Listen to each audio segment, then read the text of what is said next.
Been a wonderful day already. I always say I love Sundays.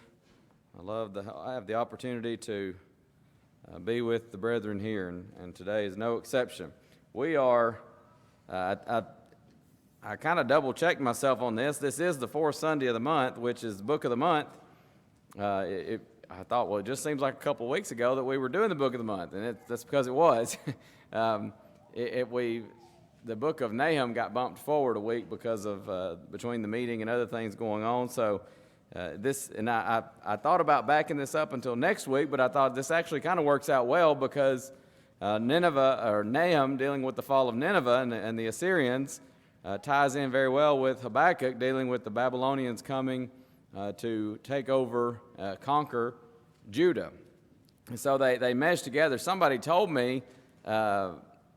It was Barry Gilreath III when I was down in Florida this weekend. We were talking, just preacher talk, and I said something about I had a series going on once Sunday night a month, and I called it the Book of the Month.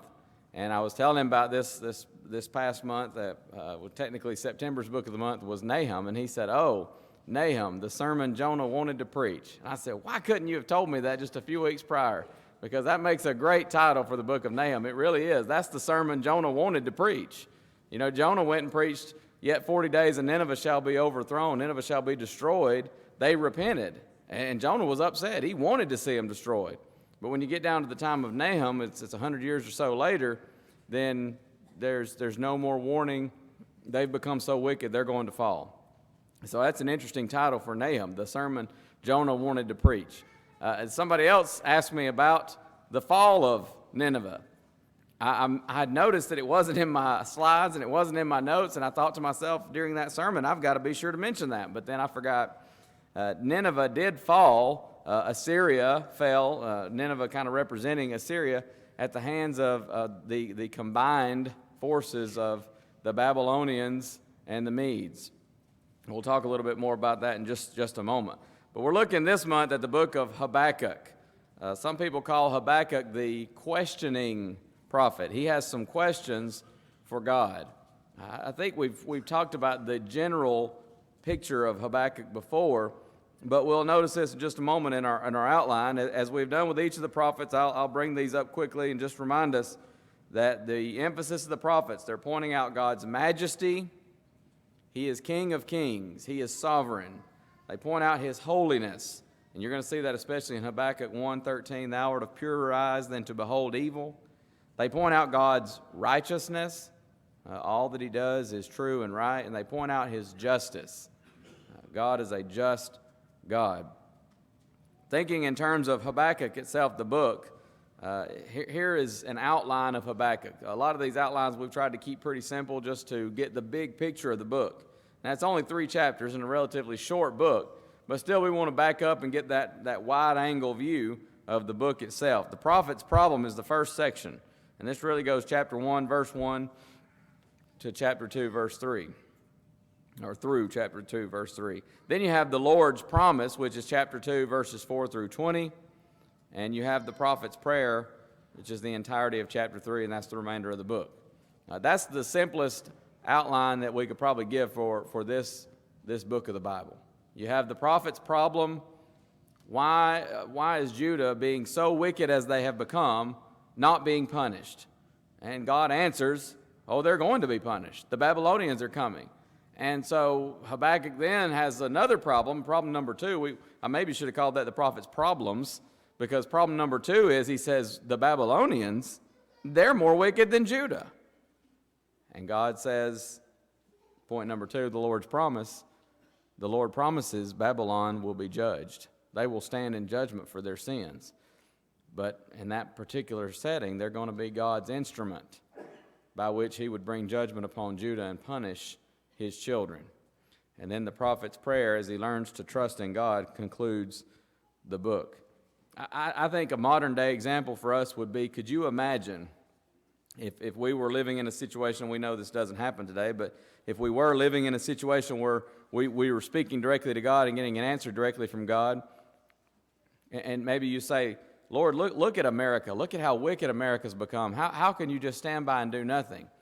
Could you imagine if God were to answer you and say, "Oh, I'm not doing nothing. And picture God saying, ISIS is coming. You think that would evoke some strong feeling from us? And probably our reaction would be much like Habakkuk's. Hold on. Radical Islam, radical Muslims, that's even as bad as America has become, that's even worse. And God says, I'm going to judge them too. That's kind of the situation here. Yes, things in Judah were bad. And Habakkuk says, but the Babylonians, they're idolatrous, they're cruel, they're hateful. And so we could, thinking about that, I think that's probably the closest modern day parallel we could to get would be to imagine that kind of a scenario. If we were to pray, God, what's going on? Our nation just becomes more and more corrupt. And God says, well, I'm sending someone like ISIS or some radical Muslim nation or some other nation that we might just look at and say, well, that's even worse. That's the scenario that you see when you come to Habakkuk. I did this with Nahum. I want to just get a little bit of historical background. And we're not going to spend much time on this, but I just want to. You have to understand what is going on when you open up this book and study it in the historical context. In 612 BC, well, let's back up to 625. In 625, you have Nabopolassar. He's the king of Babylon, and he's also Nebuchadnezzar's father. We're more familiar with Nebuchadnezzar, obviously. But in 625, Nabopolassar, he declared Babylon's independence from Assyria. So Babylon begins to break away from Assyria, who was the dominant world power at that time. They had already conquered the northern kingdom in 722, 721-ish. 612, the combined forces of the Medes and the Babylonians destroyed Nineveh. Now that goes back to just 2 or 3 weeks ago, talking about the book of Nahum. It was prophesied, just as Nahum prophesied it happened in 612 or thereabouts BC. Now in 609, the Babylonians defeat the remaining Assyrian troops, and they destroy that city, Haran. So Assyria is no more at that point. Babylon has fully supplanted Assyria. Then you get to 606, 605, Nebuchadnezzar and Babylon, they defeat Pharaoh Necho. Now, if that name sounds familiar, he's the one who came out and Josiah went to fight against him, and he says, I don't have a quarrel with you, Josiah, essentially is what Pharaoh Necho says. Don't mess with me. But Josiah went out, unfortunately, because Josiah was a very good king, and he brought about some sweeping reforms in Judah that even went into the old northern kingdom, if you recall. Pharaoh Necho says, Josiah, don't do this. Don't mess with me. I don't have a beef with you. But Josiah did anyways. He ends up being killed, or at least mortally wounded by Pharaoh Necho and his army. And so Nebuchadnezzar, though, in Babylon, they defeat Pharaoh Necho, 605, 606, somewhere in that range, at Carchemish. Following that, he pursued the Egyptian army as far south as the land of Judah. And that's the first time you read about Nebuchadnezzar invading Judah. He had pursued them that far, and from that point, or at that point, the Babylonians took the first group of captives from Judah over into Babylonian captivity. Among those captives was a young man named Daniel. Also Hananiah, Mishael, and Azariah. We call them Shadrach, Meshach, and Abednego very often. They were among that first group of captives. But that came as a result of Nebuchadnezzar pushing the Egyptian army further and further south until he pushed down to the land of Judah. And so he's for good measure, he's going to teach Judah who's boss as well. And so he takes some people captive off into Babylon. Habakkuk, by the way, in this book does not mention Assyria. And so you're going to see when we come to the date would seem to be after the fall of Assyria, after the fall of Nineveh and Assyria, because he doesn't even mention them. And if they were at all a power, you would think thered be some kind of mention. But he does mention the Chaldeans or the Babylonians. Now, as far as what's going on in Judah at this time, you have Josiah, as we mentioned. He was around 640 to 609. He was killed in battle by the Egyptians, mentioned that. Following Josiah's death, Jehoahaz takes over. Very wicked king. He's also referred to sometimes as Shallum. He only reigned 3 months. Unlike Josiah, not a good king, not a righteous king. Then another son of Josiah, takes the throne. Jehoiakim, with an M like Mary. He's also called Eliakim. He reigned for 11 years. He was also a wicked king. And it was during his reign that Babylon first attacked Judah. The Bible message, though, is plain in the prophets and in the historical accounts. The reason for Judah's fall is not just, well, Nebuchadnezzar, he's so powerful, but it's because God's using Nebuchadnezzar to punish Judah for their rebellion against the will of God. Over and over again, that's made plain. Let me read you this quote before we move on with our slides here. This comes from a man named Kyle M. Yates, and the book is called Preaching from the Prophets. I like this, but he says, the prophet, talking about Habakkuk, the prophet had witnessed the Reformation under the dynamic leadership of Josiah, the last good king of Judah. He watched the fading glow of the setting sun of Assyria. I really like that, the way he words that. He watched the fading glow of the setting sun of Assyria. A great world kingdom was dying before his eyes, talking about Assyria.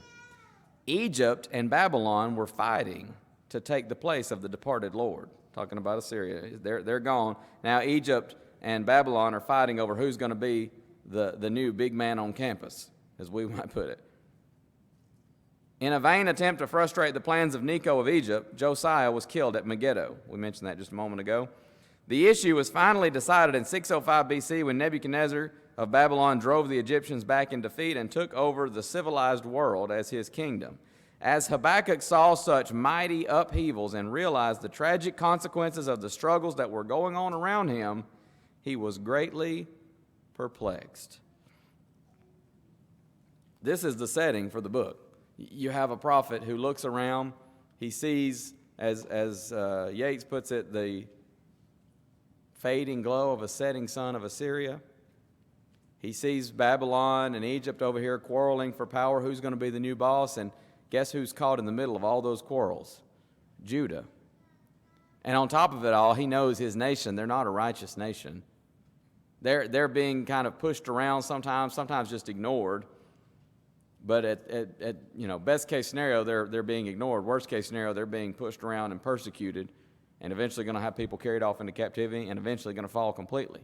He sees this going on, and then on top of that, he realizes they're not where they ought to be spiritually.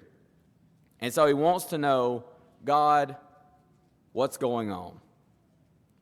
That's your setting of the book of Habakkuk.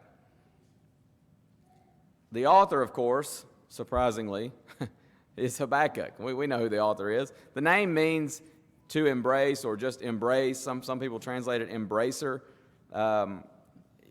We don't know exactly why that is or if there's any significance.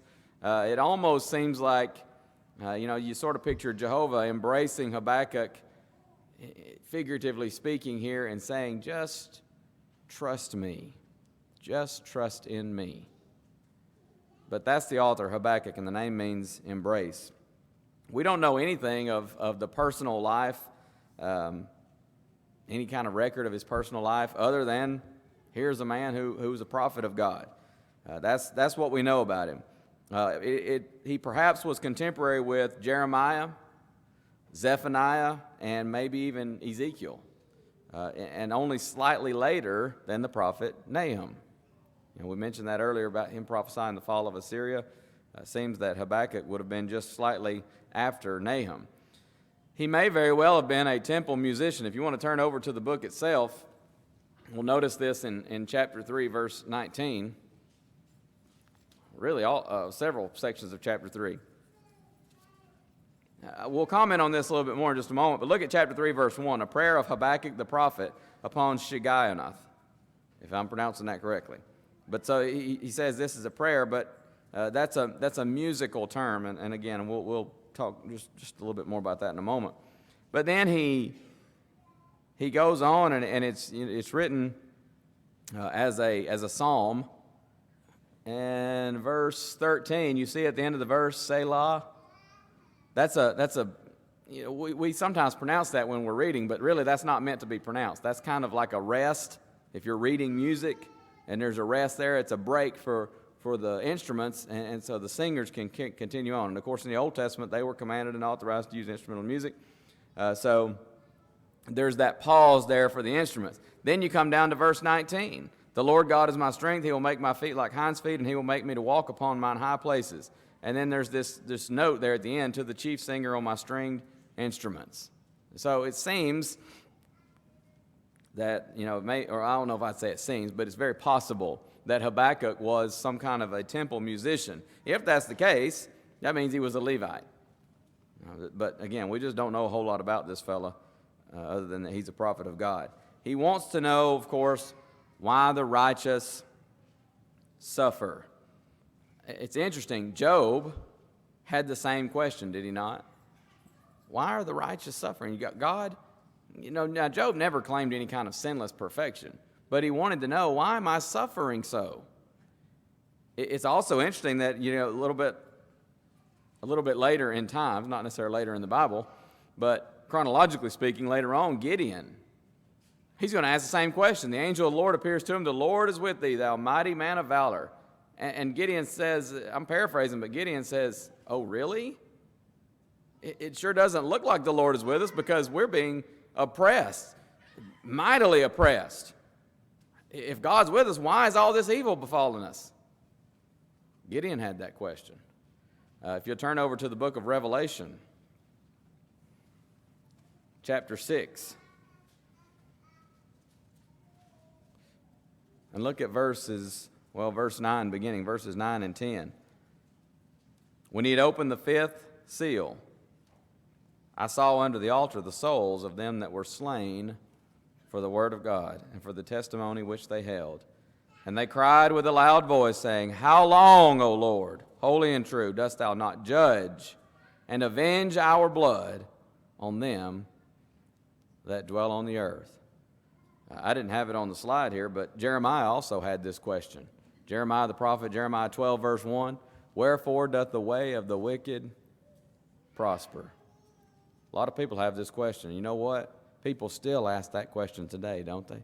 Why do the wicked prosper? Why do the righteous suffer?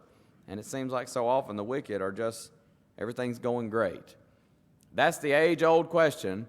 Habakkuk has that question as well. The date, as I mentioned, will be somewhere around 612 to 605. Nineveh fell in 612 or thereabouts. So it seems to be after that, because there's no mention whatsoever of Nineveh or Assyria. It has to be before the fall of Jerusalem, though, because in chapter 3, verse 16, he says, middle part of that verse, that I might rest in the day of trouble. And that's King James. And a lot of the other versions translate that a little bit more in how we would word it.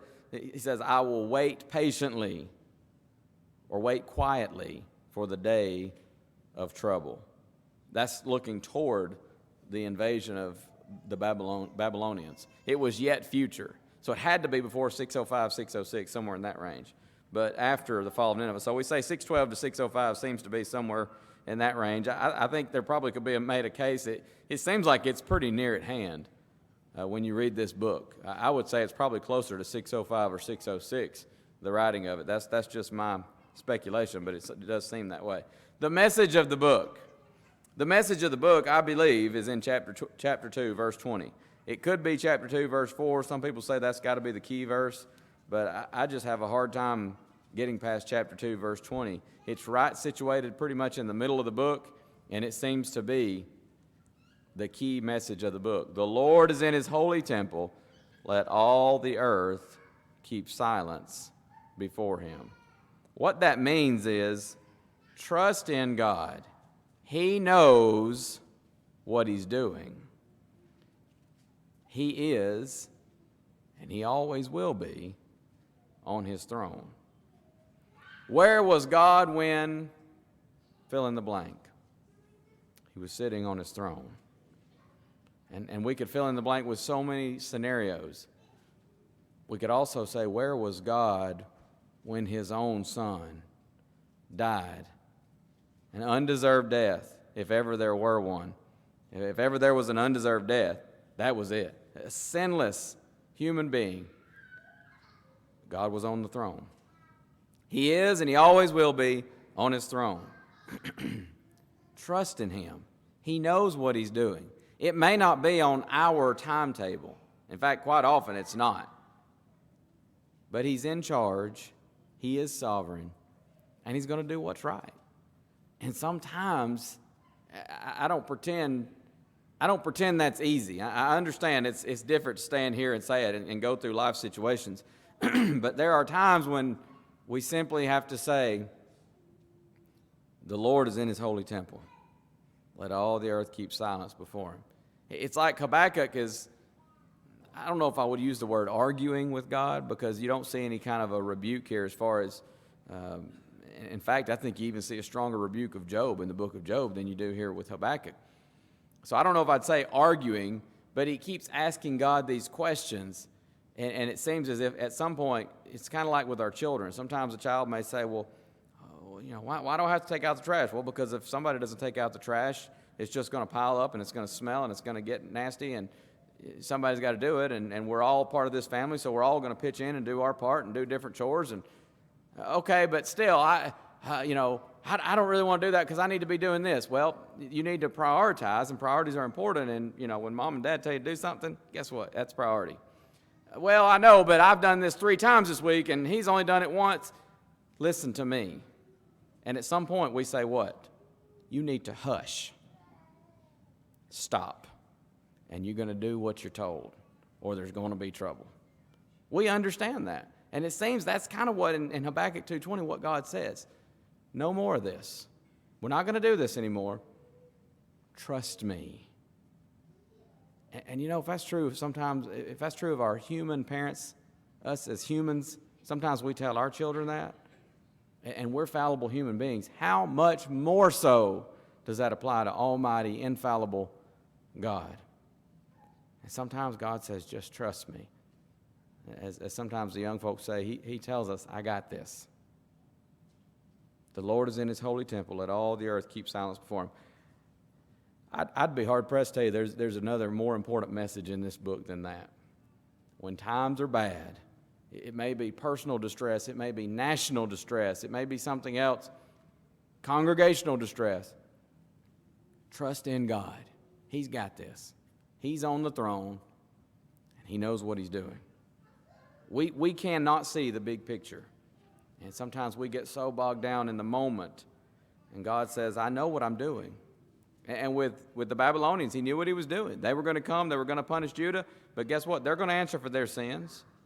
They were going to fall to the Medes and the Persians, who later on would fall to Alexander, who later on would give way to the Romans. And what is going on? Do you not think that everybody in those nations at some point thinking, what is going on? They keep telling us about this Jehovah, and He's in charge, but, my nation is in trouble. We're falling to a more wicked nation. But you look at Galatians 4:4 now, and hindsight's what? 20/20, right? But you look at Galatians 4:4, when the fullness of time was come, God sent forth His Son, made of a woman, made under the law, to redeem them that were under the law. So God knew what He was doing, didn't He? He's making it so that everything is just perfect for the advent of the Messiah. So God says sometimes, just trust in me. I know what I'm doing. I think that's the key message. There are some peculiarities here in this book, as we've seen in many of the other ones as well. One of those is, instead of taking God's complaint to the people, you often see that in the prophets. You remember Amos? The burden of, here's a woe upon this person, here's a woe upon that person, and so many of these prophets, they're taking God's complaint to the people. The Lord has a controversy with His people, Amos would say, or is that Micah? One of those. God's got a controversy with His people. Here, you have Habakkuk kind of representing the people, the nation, and he's taking their complaint before God. It's an interesting peculiarity that you don't see in any other of the prophets. There's also another peculiarity. This is not necessarily peculiar just to Habakkuk, but it is a peculiarity. Unlike many of the prophets, there are no kings who are named to help us date the book. And there are events that are named, and that helps us narrow it down to a pretty small window. But a lot of the prophets would say the prophet that came during the days of the king, whomever. Habakkuk doesn't do that. Chapter 3 is a peculiarity because it's an acrostic poem or a song. We already looked at those verses. Shigayanath means literally to stagger. Some people have it translated to stagger as a drunken man. What does that mean? It's a type of poetry. It weaves It weaves thought in and out of the lines of poetry. The main thought is just woven throughout. And so you get that idea of that staggering. Denny Petrillo says it's a very emotional type of poetry. You see a prophet here who is, as it were, pouring his heart out to God. You can almost picture him on his knees and yet looking to heaven and saying, God, I want some answers. Who among us hasn't felt that way before, right? Very interesting thoughts there in chapter 3. Notice next some key thoughts from the book. One of the main thoughts, and certainly as a key thought, is why do the wicked prosper? It's very interesting because Job, the book of Job, deals with this from the standpoint of an individual. Job wants to know, why am I suffering? Habakkuk is dealing with from the standpoint of an entire nation. Why are we suffering?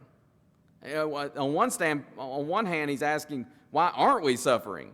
We should be, there should be some judgment from God on this wicked nation. And then when God says, the Babylonians are coming, wait a minute, why would we suffer at the hands of a nation much more wicked than we? So he deals with it from a national perspective, and that's pretty interesting. The statement in chapter 2, verse 4, I mentioned that just a moment ago, the just shall live by faith. We'll come back to that in a moment. I had this in my notes from Memphis. The book opens with gloom, and it closes with glory. I like that statement. This is a book that opens very, very gloomy, but it closes with glory.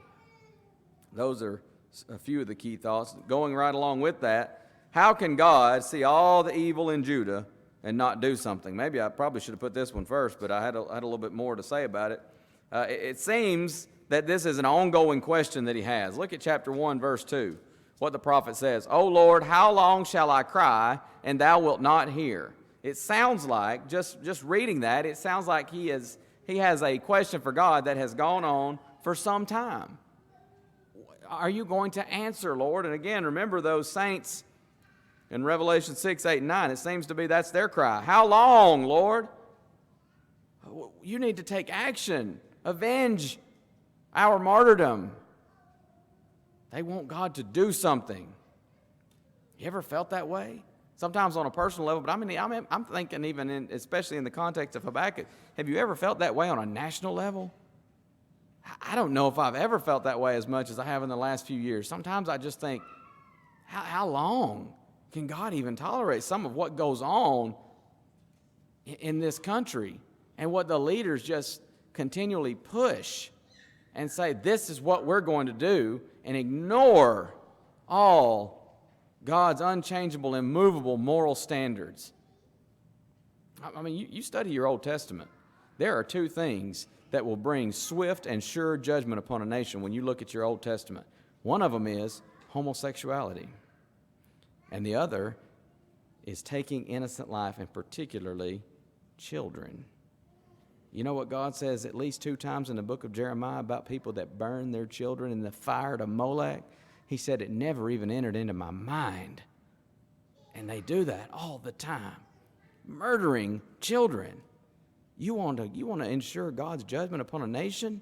You embrace infanticide and homosexuality. And folks, here we are in 2016, and we're right there. And you sometimes think, how long can God abide it before something happens?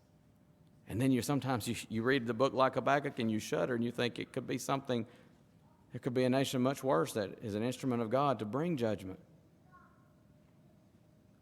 It seems this was an ongoing question. He wants to know, why doesn't God discipline his children? This is, it's almost like, and in fact, it may be fair to say he's asking God, this is out of keeping with your character, seemingly, to Habakkuk. Why won't you do something? And God says, chapter 1, verse 5, and ongoing through that section, he says, I'm going to act. And Habakkuk was expecting some kind of response from God, no doubt, but I think I can safely say he wasn't expecting that. He is, you can almost feel him struck with the blow of that statement. The Babylonians, the Chaldeans, as those are synonymous terms, they're coming. He says, He says it's going to be something, behold, verse 5, behold ye among the heathen and regard and wonder marvelously, for I will work a work in your days which you will not believe, though it be told you. Oh, you won't even believe what's going to happen. He was expecting something, but he wasn't expecting that. But he goes on and he says Babylon also is going to be judged.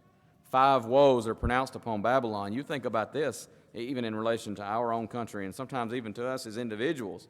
There are woes pronounced to the plunderer. Babylon would often go into nations and plunder them for spoil. There's a woe pronounced to those who are obsessed with personal gain, getting rich, increasing our own personal wealth.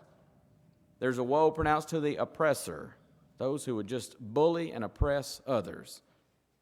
To the tyrant, again, that idea of a bully, oppressing others, throwing your weight around. We sometimes use that expression. And number 5 is a woe to the idolater. And we sometimes say we're so sophisticated now, nobody practices idolatry. And yet Colossians 3:5 tells us covetousness, which is idolatry. And as my grandmother would say, we're eat up with it. That kind of idolatry in our country. And in the world in general, I think, as well. If ever there was a book that has some modern-day application, buddy, this one is it. And so Habakkuk wants to know, why do the wicked prosper? How can God see all this evil and not do something? And God says, well, I am doing something. You're just not going to like it, Habakkuk. There's a bigger picture here that you don't see. But he reveals to him just a little bit of it, and sure enough, Habakkuk, he doesn't like it. Let's talk about some lessons from the book as we kind of close out our thoughts on this short book. Here's a great lesson from the book. God's children sometimes have questions about his actions that they don't understand. I suppose we could even say sometimes what we might perceive to be his lack of action. We sometimes have questions about that, don't we? Listen, one of the things I learned from Habakkuk is that's not a bad thing. Having a question is not in and of itself a bad thing. We want to find answers to the questions. We want to accept right answers and accept truth, as we talked about this morning, and not react negatively to it. But it's not bad to have questions.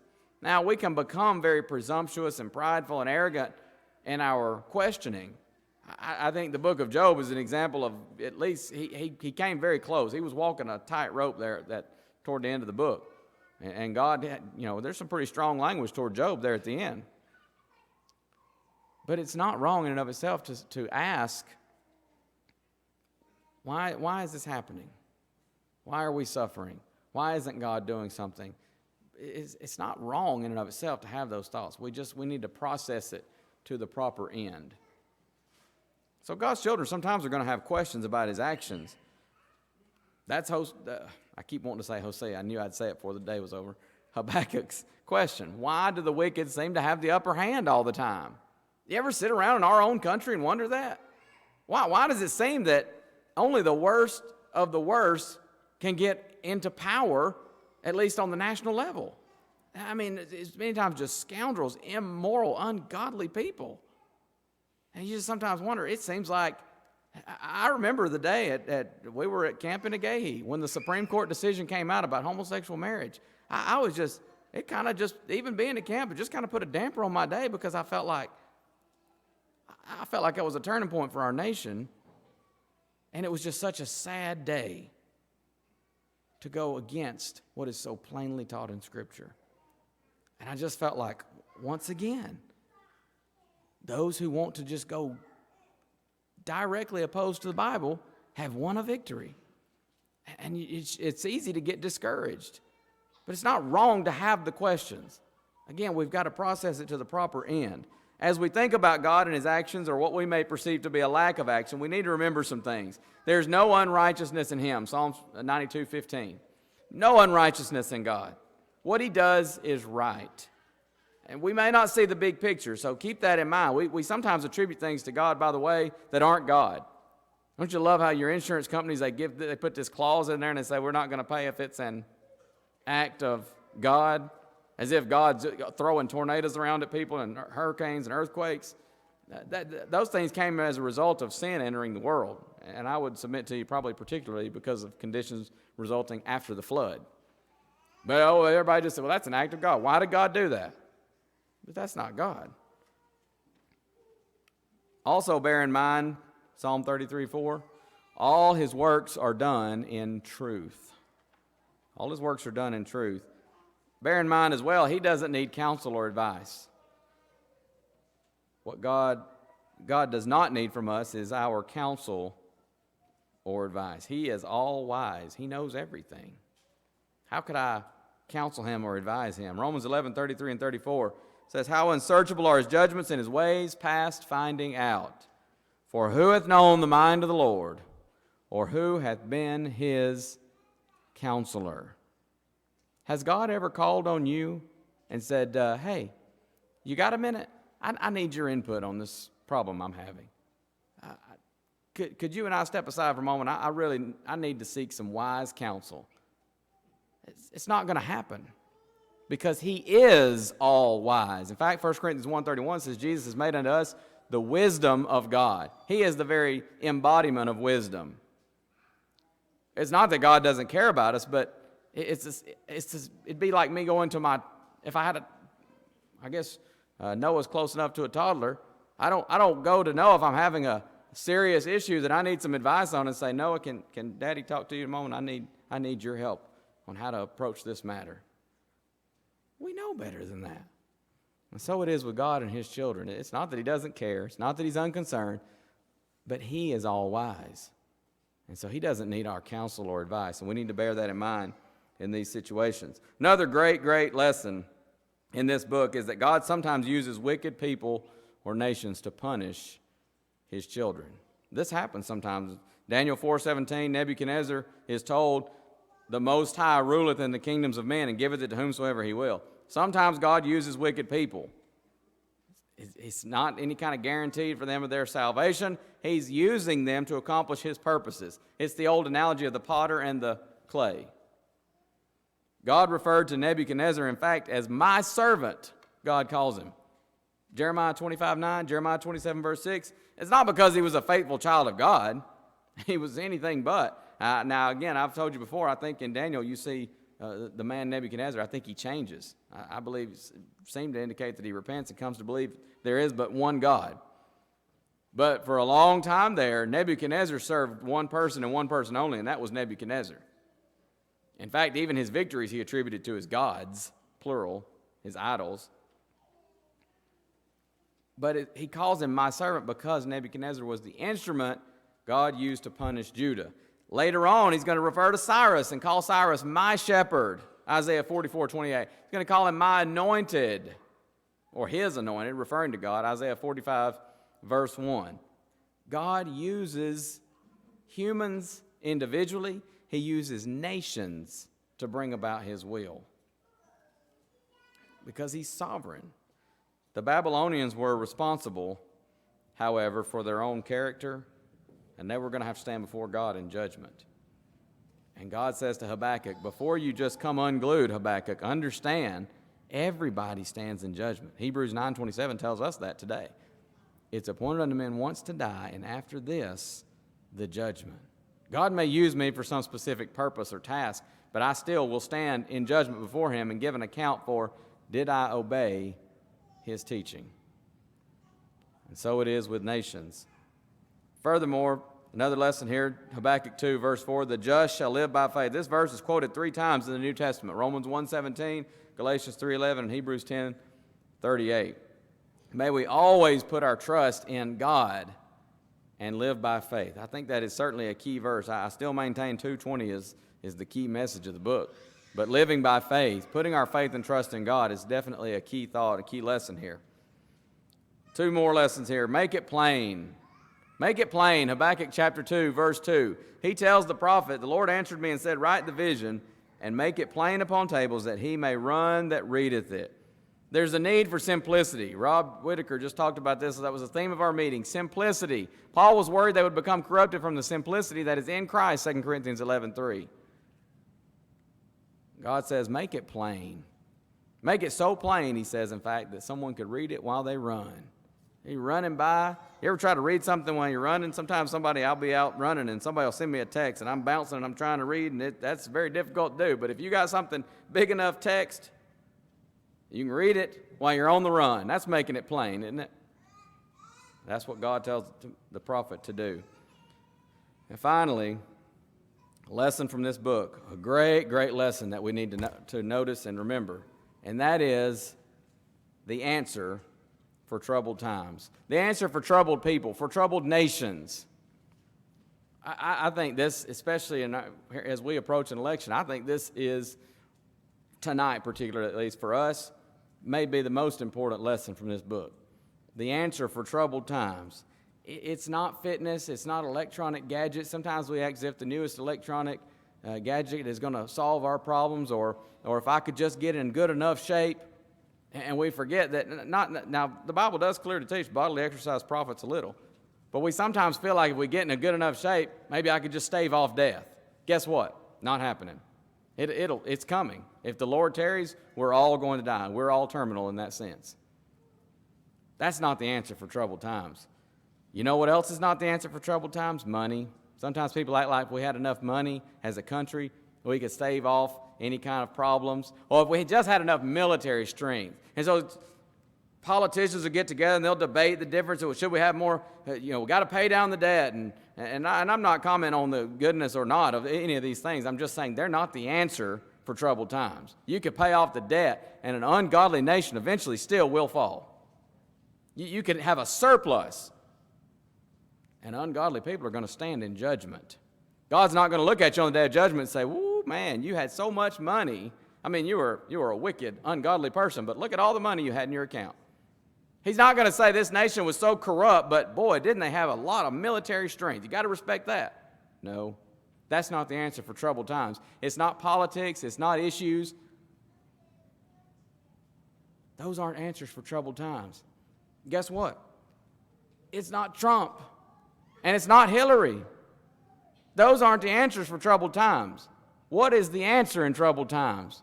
Whether it be now, 100 years ago, 1,000 years ago, 100 years from now, 1,000 years from now. The answer is and always will be Jesus. We could have every problem solved in our nation, but if we are a nation of individuals who have forgotten God, just not much you can do. There is no hope when we put God on the back burner. Oh, things may go well, and politicians may come out with cute little slogans and say it's the economy, stupid, and things like that we're going to remind people how great the economy got. And I don't deny sometimes things are good. And we notice several of these prophets we've studied where the economy was great. Things were going well. They were expanding, military expansion, conquering other nations. But spiritually, they were just rotten to the core. God is the answer. And in fact, in Jeremiah, I've been reading through Jeremiah in my daily reading. God says to the people, and this would be pretty contemporary with Habakkuk. God says, if you try to stay home and stay in Judah, you're going to die. Here is the punishment. You're going into captivity. Go surrender to Nebuchadnezzar, my servant, because that's your punishment. We would say today, take your lumps. You're going. That's the punishment. But if you stay in Judah, you will die by the sword, by the famine, by the pestilence, whatever it may be. Submit to God. That's the answer, now and forever. Submit to Almighty God. If we can help you in doing that this evening, maybe we can study with you further on how to submit to God. But maybe you need to become a Christian and come confess Jesus Christ as Lord and be immersed in water to have your sins washed away. Maybe as a child of God, you need to get your life right. The answer now and forever is and always will be submit to God. Because no matter what happens on this life, when we are in submission to His will, we have the hope of eternal life beyond the here and now. Heaven's invitation is open. Won't you come while we stand and sing?